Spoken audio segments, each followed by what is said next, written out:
సూరా అన్నూర్ ఆయత్ 4 మరియు 5ల తఫ్సీర్.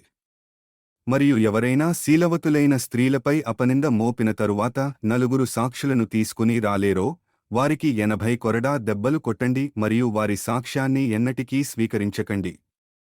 అలాంటివారు పరమదుష్టులు. కాని అటు పిమ్మట ఎవరైతే పశ్చాత్తాపపడి తమను తాము సవరించుకుంటారో నిశ్చయంగా అలాంటి వారి పట్ల అల్లాహ్ క్షమీశీలుడు, అపార కరుణా ప్రదాత. ఆయతుల తఫ్సీర్. పవిత్రులైన స్త్రీలపై నేరారోపణ, అమాయక, పవిత్రమైన వ్యక్తిపై వ్యభిచారం చేసినట్లు తప్పుగా ఆరోపణ. 4 సాక్షులు, ఆ చర్యను చూసిన 4 విశ్వసనీయ ప్రత్యక్ష సాక్షులను అందించాలి. 80 కొరడా దెబ్బలు, తప్పుడు ఆరోపణకు కఠినమైన శిక్ష. వారి సాక్ష్యాన్ని ఎప్పుడూ అంగీకరించవద్దు, వారు సాక్షులుగా విశ్వసనీయతను శాశ్వతంగా కోల్పోతారు.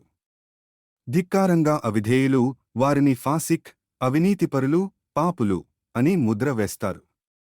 పశ్చాత్తాపపడేవారు తప్ప, తౌబా, నిజాయితీగల పశ్చాత్తాపం వారి స్థితిని పునరుద్ధరించగలదు. ఇంత కఠినమైన శిక్ష ఎందుకు? 1. అమాయక ప్రజల గౌరవం మరియు ప్రతిష్టను కాపాడుతుంది. 2. అబద్ధాల ద్వారా కుటుంబాలను నాశనం చేయకుండా నిరోధిస్తుంది. 3. గాసిప్ మరియు అపవాదును నిరుత్సాహపరుస్తుంది. 4. ఇస్లాంలో ఒక వ్యక్తి యొక్క ప్రతిష్ట పవిత్రమైనదని చూపిస్తుంది. 5. స్త్రీల గౌరవం దైవిక చట్టం ద్వారా రక్షించబడిందని ప్రదర్శిస్తుంది. ఈ ఆయతుల నుండి పాఠాలు. ఇస్లాంలో మీరు ఎవరినైనా అనైతికతకు పాల్పడినట్లు నిర్లక్ష్యంగా నిందించలేరు. మీరు అలా చేసి 4 సాక్షులతో నిరూపించలేకపోతే మీరు నేరస్తులు అవుతారు. ఇస్లాం ప్రతిష్ట రక్షణను ఎంత తీవ్రంగా పరిగణిస్తుంది అంటే ఇదే.